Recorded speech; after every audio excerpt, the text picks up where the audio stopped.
Hello everyone, I'm Professor Margaret Rogers Van Coops. I like to be called Dr. Margaret. I'm actually here because I've had a lot of people talking to me about their quest for ascension. They want to contact, shall we say, spirit guides, guardian angels, and they're asking me, how can I talk to them? How can I hear them? How can I feel them? And so on. So I'm going to go back to basics here, and I'm going to talk a little bit more about the 5 psychic senses. We might call them overkill for everyday people. People who are really into their lower self, and by that I mean their habits or routines, the rituals they've been taught as children, whether they be of church or of status in life. Whatever it is, we have this RNA stuck into our cellular neuromuscular memory. So from the moment you pop out of your mother's womb, you are stimulated to feel the world. And that, simply put, is called psychometry, the ability to feel energy coming at you. Now, imagine, if you can, that you're this tiny infant. You have no words in your consciousness.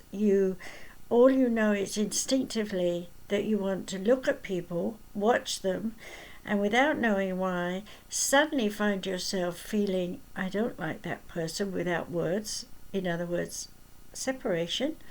Or you feel, oh, that person's feel nice. You feel unity moving forward. Okay, so as a very small child, we quickly learn to be able to be drawn to people or to pull away. Okay, and that is the core energy of your psychic sense, because that is your instinct self that comes from your spirit self that is encoded into your life purpose, your body, and everything else that you're going to do in the future. So let's talk a little bit about one's future. You could say, from an infant sense, you have no idea what you're going to do. But from a spiritual point of view, you are programmed already in your spiritual essence to be here to do whatever it is you want to do for you, as well as for anyone else, be it family, one particular person, or millions. And of course, we don't know that when we're born, but it is in the essence of our spirit. And now I'd like you to think about your body as you're older and know you exist, to realize that you've already learned, maybe in class because you're a junior, or maybe you're a nurse, doctor, or maybe you're just someone that's dabbled in looking at what goes on inside your body simply because you got sick or something. You know, the bottom line is, we do know very well today that our organs are made up of different cells. So when you think of your liver organs, they're nothing like your muscle organs. We call them that for a minute, organs, meaning they move, okay? They work. So when you look at the muscles, you're looking at billions of little cells there that are formulating the strands that you can then do something like this, okay? And of course, you don't think about that right now. It's become a habit. But when you were an infant, the natural ability to want to move had to be learned. And the way of it was to kick and scream and let your body move in energy. So what is going to turn your body into a vibrating energy? Well, it has to be some little secret, doesn't it? But really, the truth is that it's your spirit self that is putting a tiny particle, say the word, tiny particle of light from the spirit body into the cell. Now, if you think how many trillions and millions of cells you've got throughout your body, you can begin to start to realize that you have trillions and billions of tiny little light specks in each of your cells. And when you think about that, I want you to realize that those light cells are your spirit body. And it's the light in those cells that stimulates the neuron, the central core of that cell, to survive. And yes, there's little food vacuoles in there for energy to come in and little waste product areas for it to go out. And yes, there's room for it to die too, but not before it reproduces itself. So we're actually miracle beings. And when you think that you came from this tiny little thing, yay big, and now maybe you're a man and you're 6'4" or 5, or a girl that you're 5'10", you wouldn't have known how big you were going to grow, would you? But of course, Mummy and Daddy would have said, let's see how tall you are now and make a mark on the wall. These ways, they used to do that when I was a child. A lot of the old ways have gone, but we still wonder how much we're going to grow. And as we get taller and bigger, we look at ourselves in the mirror every day and we see the person we're familiar with, and that's who we say we identify with. That's me, that's how I look today.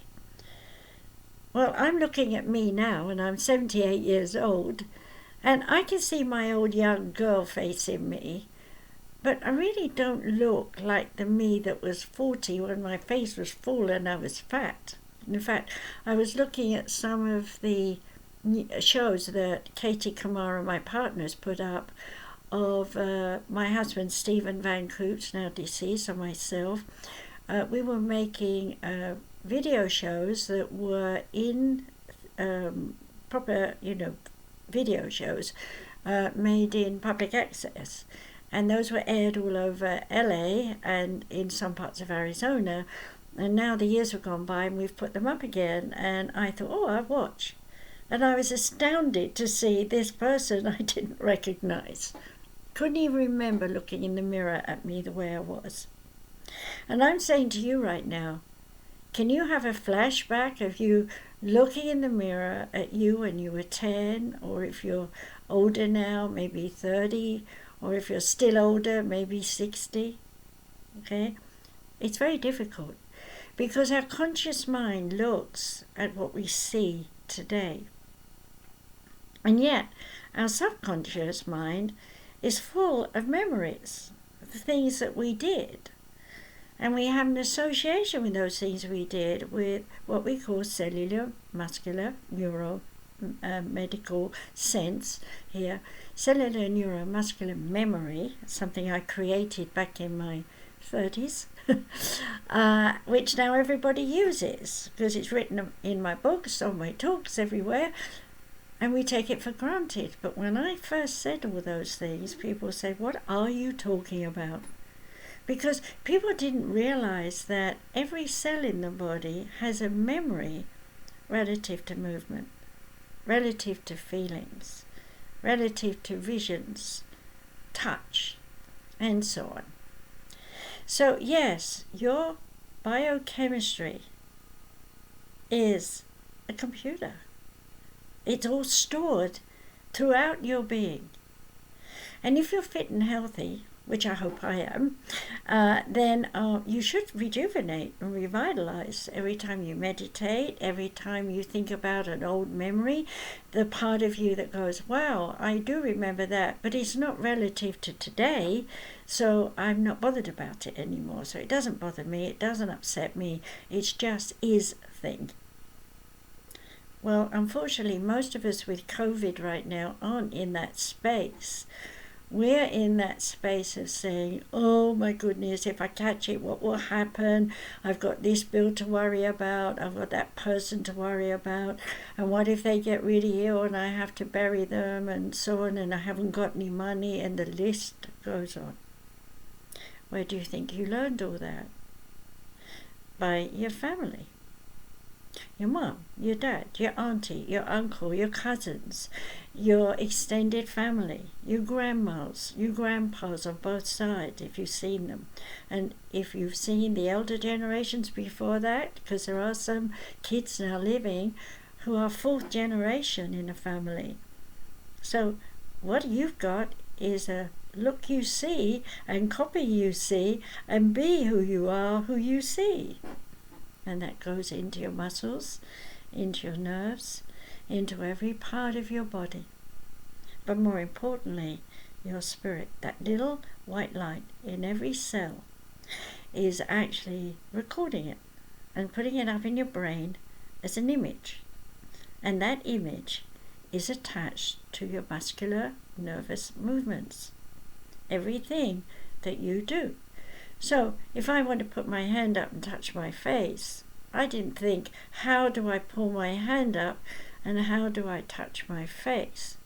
The only time I'm going to think about that is if I damage my arm and I can't feel with my fingers, then I suddenly realize I'm not moving with motor neurons. I'm not feeling with motor neurons. But more importantly, I'm not getting a message up to my brain to say, I remember how it feels. But your spirit does. So if you can't feel any part of your body, there's good news here.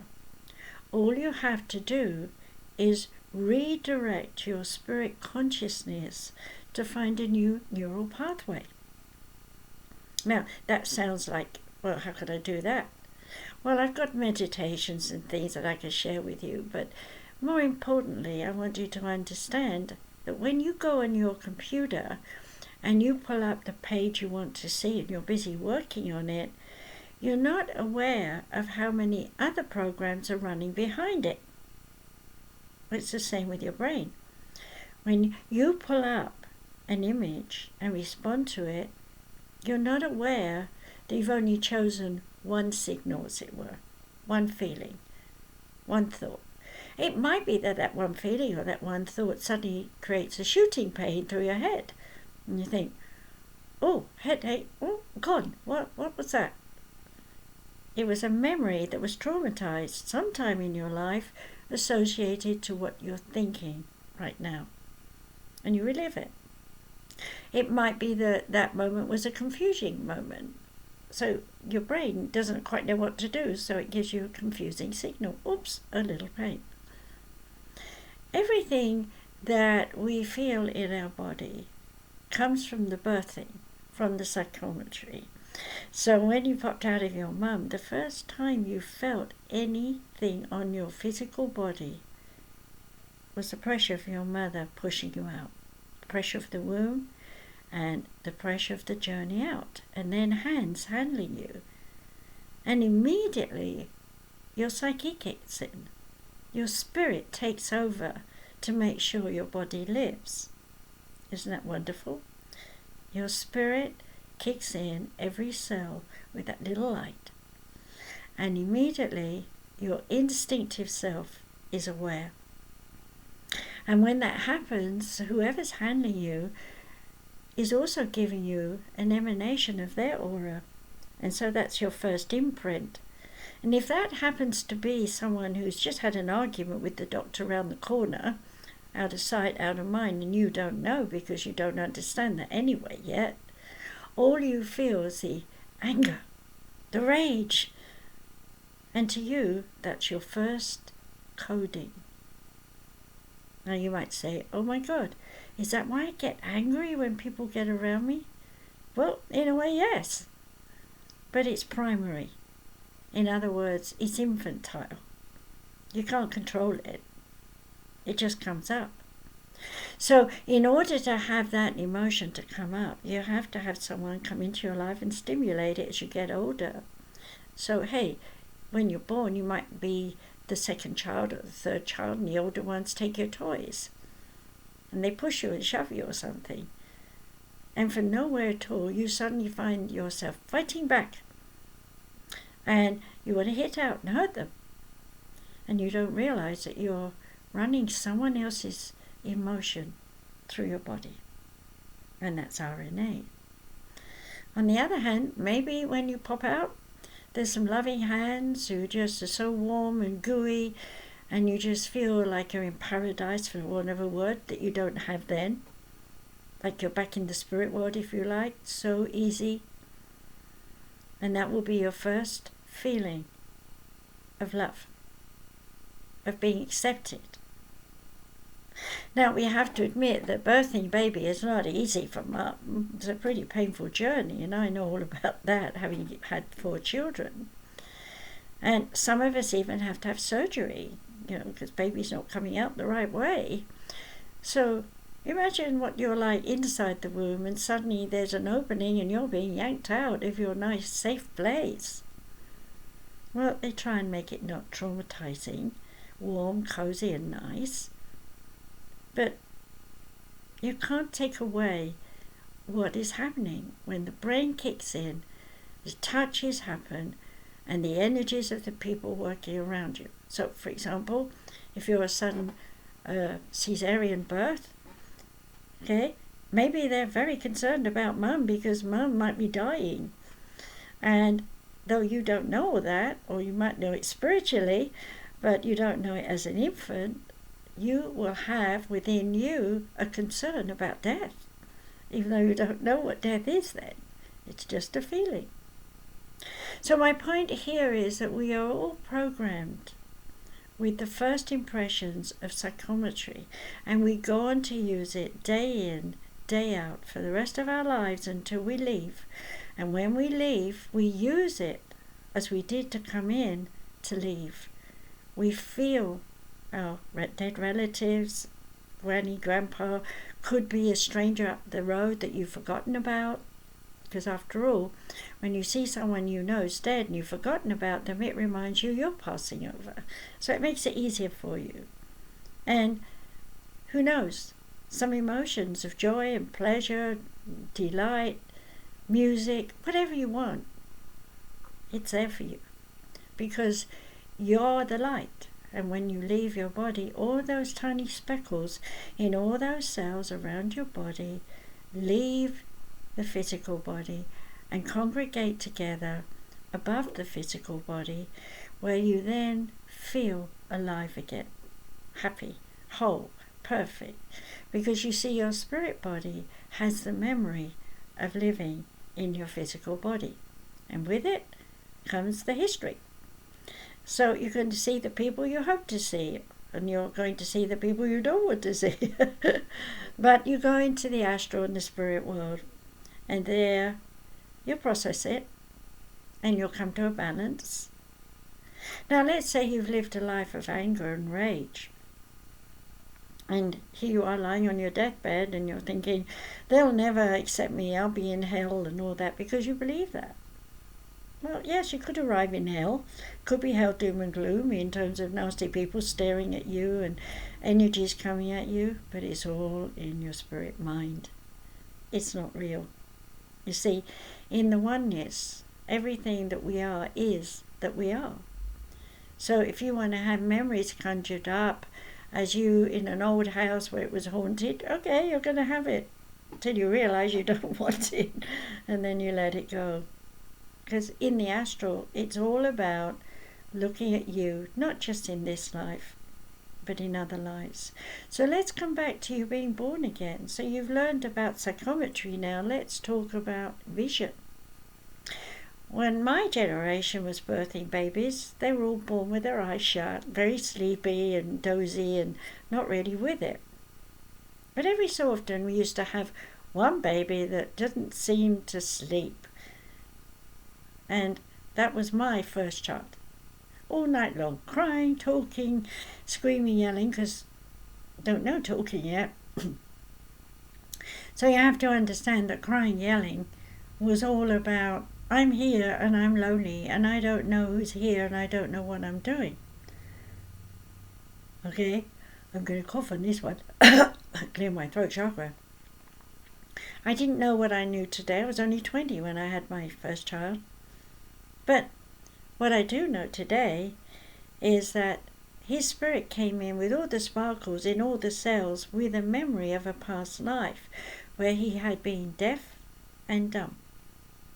My spirit guide showed me that when he was about a year old, but I still wasn't putting the pieces of the puzzle together to understand that throughout his life that would be a primary programming for him. Sometimes he's got deaf ears to the truth. And sometimes he's very alert and very aware, paying great attention to what he hears. Sometimes over-listening maybe. And through the years, I've watched him grow up, mature into a marvelous young man with kids, and teaches yoga and acting and all sorts of things, mimicking many people, and very good at it. And I praised him always, because I knew that past life where he'd been deaf and not be able to speak, because nobody taught anything like that in those days, he was called a mute, that he'd lived this whole life and brought it back with him into this life as a coding for him to challenge himself in learning to understand the importance of using his psychic senses. Now, I can also talk about people I've known who've been born deaf. And in this world, I work with some, and we use balloons for vibration to make the mouth resonate. Really tickles, by the way. And when you're talking, got their face on one side of the balloon, you've got yours on the other, and they can feel the vibration, and the brain takes that. Remember, vibration is same as psychometry. You're feeling energy. And they can take that up into their brains and make an assimilation with the vibration of energy in the brain to understand bodily what they were feeling. And once they understood how their body was working, then we began to be able to draw pictures, say the words, show them the pictures, bring a real cat in, let them feel the cat, let them feel the vibration of the cat, and they started to understand. And then say the word cat in the vibration of the balloon, and yes, they got it. They could cat. Takes time, practice. But more and more deaf people have learned to speak. And those who are tiny bit of hearing have marvelous technical equipment that can amplify so that they can hear themselves talk, which has improved what they're doing and speaking. Isn't it amazing how science has evolved in these last 100 years to be able to help us hear and speak? So coming back to your spirit self, the ability to hear spirit voices and to hear you talking to yourself has always been there in you. Just try right now. Say to yourself, my name is Margaret Rogers Van Coops. You say yours. See if you can hear your voice. Now, I can tell you that the intellectuals usually don't. They've got to see it written down or speak it, and then they're so busy thinking about the next thing, they're not listening to themselves talking. On the other side of the fence, the physical people, they really like to listen. And make expressions, and what happened next? You know, I'm very physical, as you can tell. And that is enticing. That is like saying, here I am, I'm honestly showing you who I am, so I'm sharing. And when we express ourselves this way, the clairaudience, the clear listening, is emphasized by the features, the body, demonstrating through psychometry that you're sharing your energy, and you're sharing your thoughts, and you're sharing your speech. But if you're intellectual, it's more like, I'm going to talk like this, and my mouth doesn't move too much.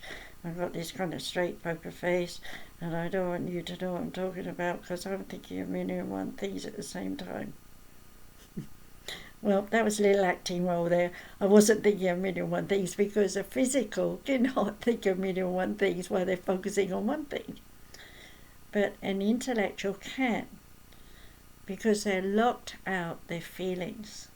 And usually when I've channeled things and gone back to them when they're born, I find that they were born to an energy that was negative. Mother was negative, arranged marriage, or boyfriend raped, or something bad, you know. And so they've grown up with, I don't trust anything. I'm busy being locked down. Okay, so they're not really hearing themselves or spirit guides. And one of the first things I have to teach them when they're saying that they want to learn is to stop thinking. And it's very hard for them. But we won't go there today, but we will say it is 100% possible, and we can use hypnosis to do that. So we got clairvoyance, we're watching people, we're watching their faces, and we're using psychometry, and then we're using clairaudience to listen. So the images in our brain are like a photo. So if I said to you, what's an orange look like? You will immediately visualize one. If I say, don't think about a computer, you will see one. Why? Because in order to tell yourself to not think about one, you must first see it in order to know it's something you don't want to think about. There's a double whammy going on there. You can if you do, and you can if you can't, because it's always there. The brain will give you pictures, and those pictures start you on a whole storyline. So if I say, when did you last eat that orange? You will have to dish around in your mind for a memory. And the memory might come up of you eating an orange when you're 10, and here you are 65. And you're thinking, why did I pull out that one? Well, somewhere in your life at that time, that orange was either giving you a lesson of joy or sorrow. Because you see, we remember the dark and the light. We don't remember the bits between. They're neutral. And so if we remember something from 10 years old, we're trying to tell ourselves there's something back there we learned. Was it a good learning or a bad learning? For people who are very negative, we always find that their memories are bad ones, because it was a hard time surviving in, shall we say, bad situations, just to leave it light. But it could be terrible. It could be war. It could be, like me, I was born in 1942, and I can remember the bomb dropping across the street and the fire ambulances and the bodies being taken out. And I was only 2.5. But those kind of things you don't forget. So when I think about all these poor little children being bombed night and day in the Middle East, what do you think their little souls are going through? What are they going to be like when they grow up? Are they going to be wanting to go at war more? Or are they more physical, saying, that was then, let's move on, let's do something else? We won't know till they're adults, assuming they survive. But there's also another side to that. Babies die, and they die for a reason. They come into the world to see what it's like and leave, because they're not coming for now. They're coming to teach the mom a lesson, or the family or someone a lesson about their life. And at the same time, they're having a peekaboo for how has the world evolved before I come back in another life. Or maybe they just ended a life, suicide or something, and they just want to do the death scenario again, so they do it the right way. There's just a few examples. There are many ways that we could explain the comings and goings of babies.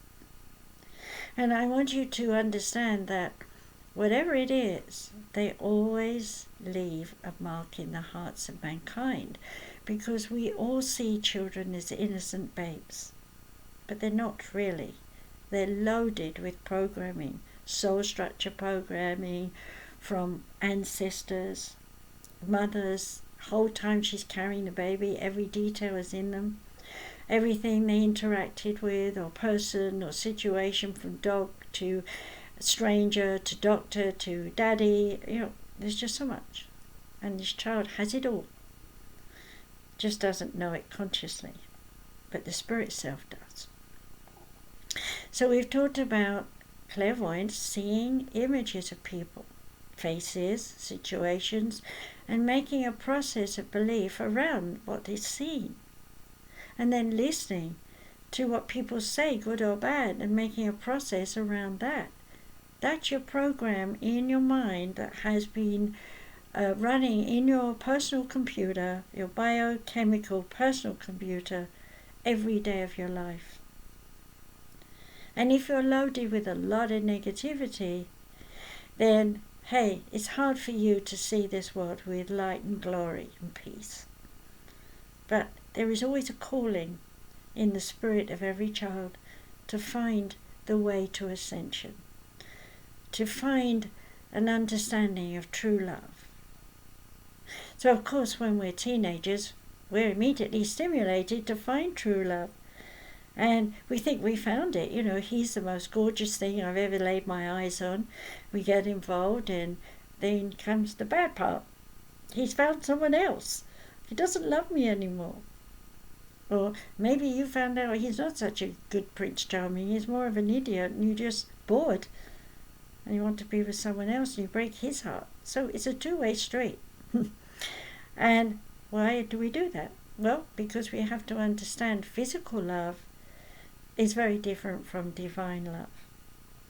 Physical love switches on and off according to situations where we judge, condemn, adore, idolize, and so many other things between. So we're up and down like a yo-yo, rationalizing, explaining, excusing different emotions in ourselves, learning a great deal about manipulation. Yes, we do. We all manipulate one another. Whether we do it in a nice heart way or a bad heart way, we are manipulators. We want to get what we want, after all. And we want to give whatever we want to give, provided we hope the person receives it with joy, which makes us feel joyful. So, yeah, we manipulate psychology. We manipulate psychiatry.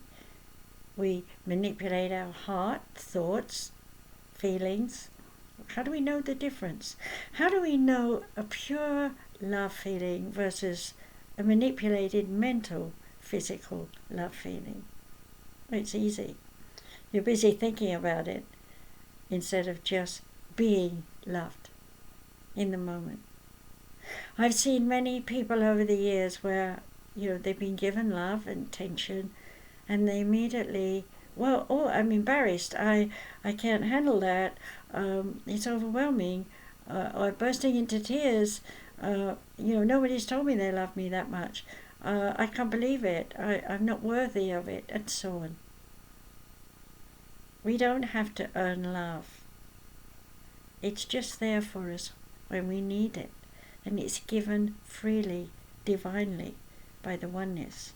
And it's given through the eyes and hearts of those who see you for who you really are. In other words, they're psychic. So, we talked about psychometry, clairvoyance, clairaudience. What about clairsentience, which is smell and taste? Someone cooks you a real nice meal like Mom. You sit down, you thoroughly enjoy that, and you just love Mum's dinner. But do you love Mum for her skill to cook the dinner? Or do you take it for granted? How often do you say to her, my psyche, my heart, soul part of me is want to give you a hug for being such a good cook. Not for the dinner, but being such a good cook. Because I'm a healer, I've seen literally, that I know of, over 50,000 people on a one-on-one base. Between Europe, England, other countries like Egypt, India, and of course Japan for many years. And in all those years, I'm so busy giving to those people all that they need, that by the time they leave, it's all like hurry up and finish because the next client's coming. That I didn't have the time to just sit with them and say, I'm grateful that you came into my life to let me share with you what I can do to help you so that I feel better. Yes, it's selfish. We all want to do good and kind things so that we know someone feels better and that makes us feel better. And that's harmony as we know it. But the truth is the oneness has given us the blessing to heal ourselves. So we need to take time out to actually hug yourself. Say, well done today, pat myself on the back. I used my psychic sense and I knew that I helped that person and they just rushed off feeling so much better. But hey, well done. I did a good healing job today. And your spirit guides will right behind you, maybe getting you chills or hot feelings of, yeah, we agree you did a good job today. Because we were able to work with you, so we've done a unity thing, a harmonizing thing. We've become one being helping another one being. Or maybe not.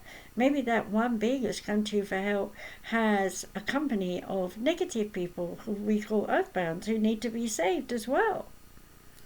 And so we take them to heaven, and that leaves the person who brought them to me much lighter, brighter, feeling more confident and happy. Another, well done.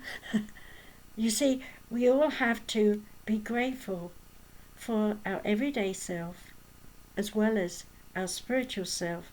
That is the core of everything that we do, because without each little tiny sparkle of light in every cell in our body, we wouldn't be here. We'd be dead, and our body would be dust. And we would be back in the spirit world saying, well, that was a shame.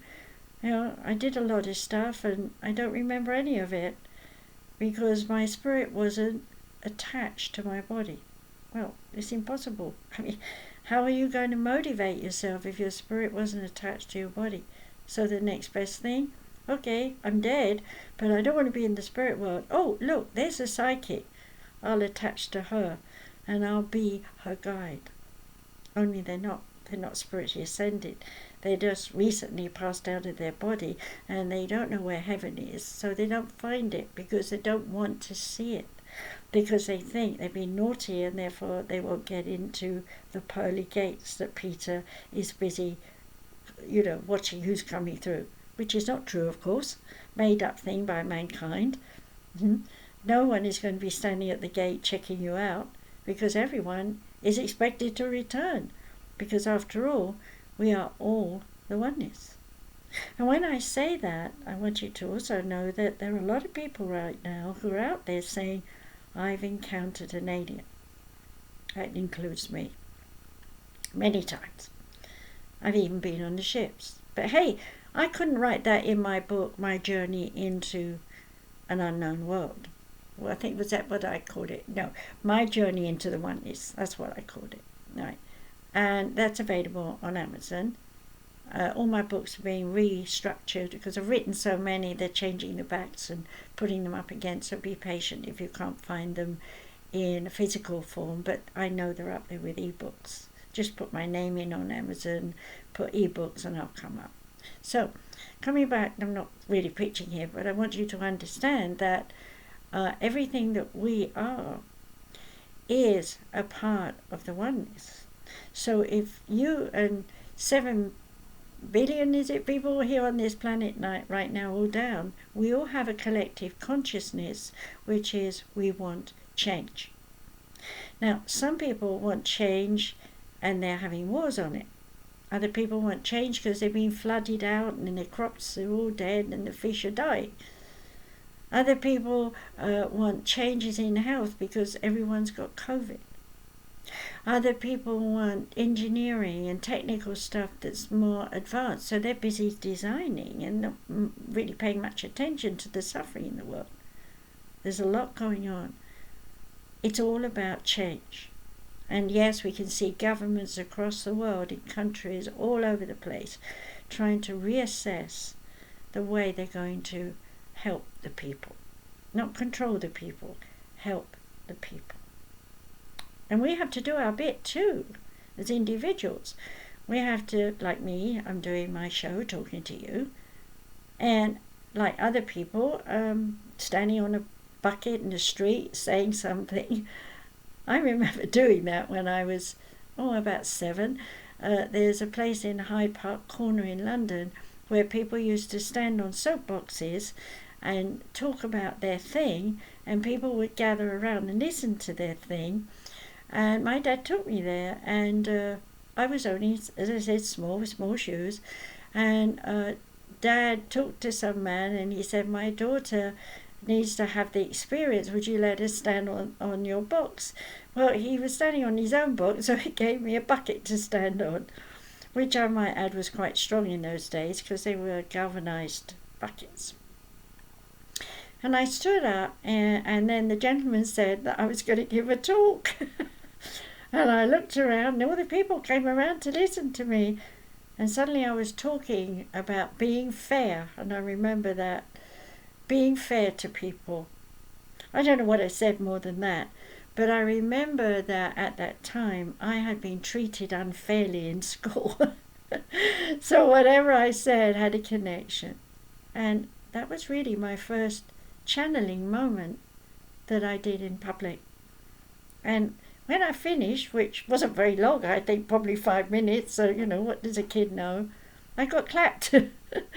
and my dad picked me up and said he was very proud of me, and of course that was another moment that was instilled in me, that I was a speaker without knowing I was a speaker, because I didn't really know what a speaker was. But hey, all these other people, grown-ups, were standing on soapboxes speaking. So I learned the lesson.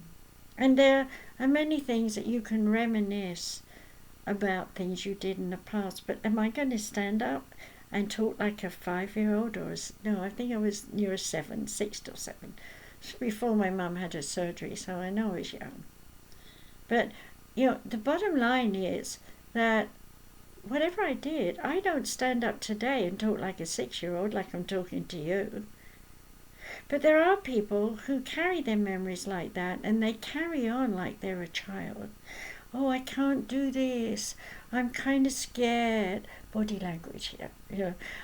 I should, I know, but, well, next week. They're sweet about it.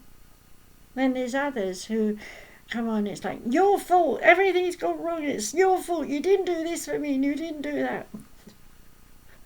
I've had some of those in my life, and it's hard because you think, well, I'm trying my best to please you and everything I do goes wrong. So why do we have sweet people and nasty people who are in their own world? Well, basically they remind us we're on earth and we have to live here and we have to deal with all of this. So those of us who are psychic, we're looking at a different level of what they're doing. But hey, we have to come down to their level and say, I get you. So we get lessons like that. We get times like that where, okay, we're psychic, we know what we're doing, and wham, out of the blue something happens. And suddenly you're doing exactly the same as everyone else. You're judging, you're moaning and groaning, or you're whimpering and saying, I don't know what to do, I need help. I have to admit, I've done both throughout my life. But when I stepped into those moments, there was another sort of higher part of me going, oh, so you need to wallow in self-pity now. Or, oh, you're finding your strength by standing up and saying, people are bullying me, or whatever it is. Yeah. There were many steps I passed through in order to understand psychology and psychiatry. But hey, my psychic skills, number one up front, led me all the way and still do today. So here we are looking at clear sentience, smell and taste. You could be sitting over a meal, chatting with mum and dad, and suddenly, wham, a topic is sensitive. And you're yelled at to sit still and be quiet and don't talk. What did I just say? I don't know. But in that moment, you've become afraid to talk, not to speak up. But you don't remember that moment, but you remember that restaurant. I'll guarantee it. It could be that you're at a business meeting, you're much older, you're in your 50s, you think you know everything, you've worked hard, you've put up a paperwork on it too, and it's your turn to pitch. And you're pretty sure everyone in the room's going to go for it. And they all sit there like, what? And looking at you like, what? And you think, oh, surely I explained it well. This is going to make the company a fortune. Oh, well, you don't understand. We've got another program running. But if we drop that program and we do our program, this one here will be much better. And you put down, and no matter what you say, they don't want to know. And you don't have enough money to go off and do it on your own, and you know it's going to work. And you wonder why you've even got this amazing idea. And the years go by and you never forget it.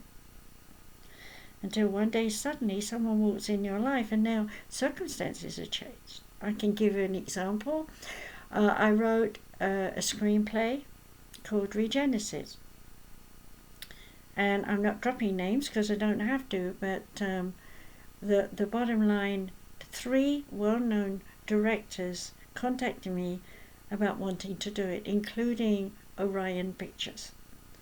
But when they got down to the nitty-gritties, the bottom line, it cost too much. They'd have to make spaceships, they'd have to have back scenery, and it didn't work. Plus, we were going into a recession. Here I am all these years later. They've emerged. A couple of people are asking me about it. And what happens? We've got blue screen. We've got green screen. We don't have to make any sets. We can paint it all in, which is what they've done with Star Trek and Star Wars and all these things. We've evolved. This story was given to me as a dream all night long when I was 25. I wrote it when I was 35. I was about to have it published in England. I'd even got my mortgage on the strength of this book in England. And as I held the pen and I was ready to write on the dotted line, giving away all my rights for this book to be published, my spirit guide said, "No, do not sign this." I'm like, what? I got my mortgage on this, But I walked away from it. I learned later that book 1 was only a part of a whole thing. So I sat down to write book 2. And as I wrote book 2, there were 500 pages and still more. And I'm thinking, this is a fat book. Well, the years have gone by since then, because I wrote that in my 50s. And now here I am, as I said earlier, 78. And they're asking me to rewrite book 2, not as a book 2, but as a series of books, because there's going to be a series of information that I couldn't have answered back then that I can now. But when I write it, I still won't know, because we write it. And that's where your clairaudience comes in, because you could hear your guides dictating to you something to write. It could be a poem, a sonnet, something short in the beginning, but it will have value to you. And given time as you listen, you'll write pages of advice from them about what you can do or not do. And when you realize you can help other people, you'll start to know you can give talks. And given time with your clairvoyance, you'll see them. You'll know what your spirit guides look like, or you'll know what countries they come from, because they will share images of themselves. And with the psychometry, you'll feel them in your body as you do trance work. Yeah, and even better, you'll be like me eventually. We don't need trance work. That was history. That was a Piscean age. Nobody needs trance work now, because we are psychically awakened, and so we can channel verbally out loud everything that Spirit wants to say. So you've just watched me for nearly an hour, and you see me talking, and you see my personality, and you've heard everything that I've said to you. But I didn't plan this. When I put the camera on, I did not know what I was going to talk about. And in the process of talking to you, I have been channeling one of my favorite teachers, Cornelius Tacitus, who lived 60 AD approximately to 120-ish, 7 I think, something like that. I tend to forget numbers. But hey, he's also much older than that. He even goes back to being Abram, the father of a nation. So you see, we can all talk to spirit guides in the oneness, but if you try and limit them, if you try and narrow them down to just one identity, you're limiting how much information you can get. And in the same way, if we mirror image that here on earth, if you limit yourself from listening to other people, you prevent yourself from learning. If you are in your mind thinking all the time, not listening to your heart, you are limiting the amount of love you can feel in this life. Divine love, divine wisdom flows through your spirit, all those little sparkles in every cell of your body. And if you are attuned to all of that, when you get sick, you heal immediately. I had Parkinson's disease once. Yes, I was doing all this, rolling pill. But no, crystal acupuncture spirit guides taught me about crystals when I was very young. And as I grew up and experimented with them, eventually Master Chang taught me crystal acupuncture. Those books are available. You can learn all about your soul coding. You can learn about everything I've just touched the very edge of with spirit guides in my head to say, I have written these books for you to study in your own time, for your own way. But if you want to study with me and my spirit guides, then we are building sites. Katie Kamara, Reverend Katie Kamara, is my partner. And she's a whiz-kid. She's only 35, but she knows everything that I don't know. So she's building 5 sites. The first one that comes to mind is Ask Dr. Margaret. And there you can also, Dr. Margaret Speaks. These are put up. And then there is universalchristchurch.com, sumariseducationcenter.com, easypeasysolutions.org for all my free talks and things. Then we have the videos on YouTube, which if you're watching this, you actually know where my YouTube is and the different channels. And then I have my radio show that I've been doing for over 10 years, which is on SoundCloud now. I have to stop and think. And that is also Ask Dr. Margaret. So you can go there and look for me. And if I've made a mistake and it's Dr. Margaret Speaks on the audio, you'll find it. It's one or the other. I get muddled between the two because I'm not used to it yet because it's all new. But these are the things that we're doing, and we're journeying into hopefully building my dream coming true. My 7-year-old dream was one day I'll have a school. And I've had my own clinics and schools and different things in England. But I came to America, I could never get it. I was always traveling, doing something else, different countries. And now I'm hoping we will build a university online for all the different courses and things that I've taught throughout my life and the things that Katie will teach. And also we're looking for other teachers who can teach different things. So any country, any language, if you are interested in working with us to build an online university, we need you. Contact us. Write to me, Professor Margaret, rvc@gmail.com, or go to easypeasysolutions.org, that's spelled out EASYPEASYSOLUTIONS.org, and fill in the little thing there that says your name, your interests, all those kinds of things, and write what it is you'd like to teach and your phone number, and we'll get back to you and we'll have some heartfelt discussions and really try to make it possible for you to join us. We're not judging.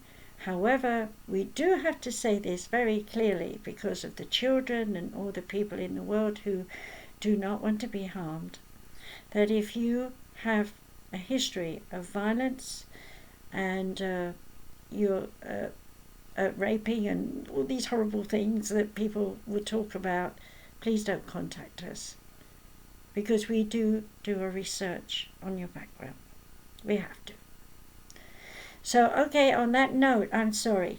I never want to cut people out because I know that even the most terrible person has a heart and soul. And I know that the way they're behaving is also a lesson for us all to observe and watch what not to do. But I also know that they could be forgiven. So if you're someone who's been abused and you've abused others in a variety of different ways, you're not turned away from help. You can be in our classes and you can learn. We want to get to know you. But we also say you will be silent about your history. Okay? We will be the only ones you'll know, and we will talk to you quietly and freely on your own for nothing.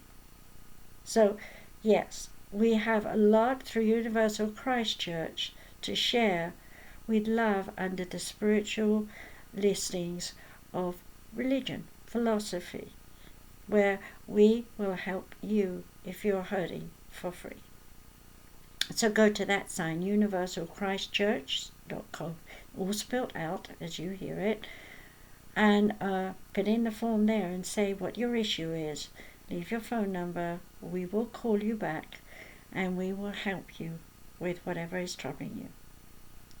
So know that there is help. No one is ever turned away.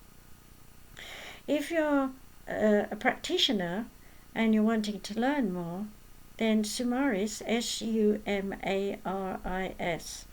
that's S for sugar, U, M for mother, A-R-I-S for sugar again, education, you know how to spell that, center, CENTER.com, American style. Right there, tell me what you've done, what more you'd like to learn, and if we get enough people who want to learn the same thing, yes, we'll develop a course. But the first level is intro. So let me know what you've been introduced to or what you would like to be introduced to there, and we'll respond to you. Leave your phone number again or your email, and we'll get back to you. So that's about enough pitching. I'm not good at pitching. I like to get back to teaching all the time. But I do want to say, if you are really a serious student and you want to do lots of meditation, you want to know about the oneness, which is how I started, and your psyche, and all those kinds of things, then the book of books that I channeled that went into East Berlin when the wall came down, which was their first book on metaphysical studies to be released over there by the Germans on the west side, which was printed some 2 years beforehand in German, was called The Way to Oneness. But since then, I have taken their title, which was Journey into an Unknown World, which is also my radio show. And so what we've called this book now, which is now 550 pages of information from In the Beginning Was the Word, through all the creation, through the psychic senses, through the healing senses, through the planes of evolution, the 7 planes and the 7 levels within each plane, and the dark and light side, and meditations galore all the way through it for you to do, and information about all the different types of therapies that you could be studying, and information in the ascension, and the higher echelon, the oneness, the brotherhood, and yes, the lower and higher self-God, all in one book, as well as channel things at the back that I've done over the years, and bibs and bobs about me hither and there to break up the text, my little stories.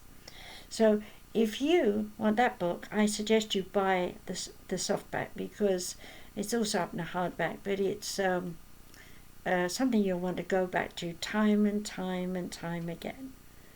And so that is better than having an ebook. However, if you do have an ebook, I understand that, make sure you keep it in a separate file somewhere where you can always find it, like on the front of your computer, because you will go back and reread things over and over again, because as you experience something, your aha moment is, I'm thinking about that something in a different way from the way I thought before. I better go back and read that again. Okay? And each time you read it, you get something else out of it.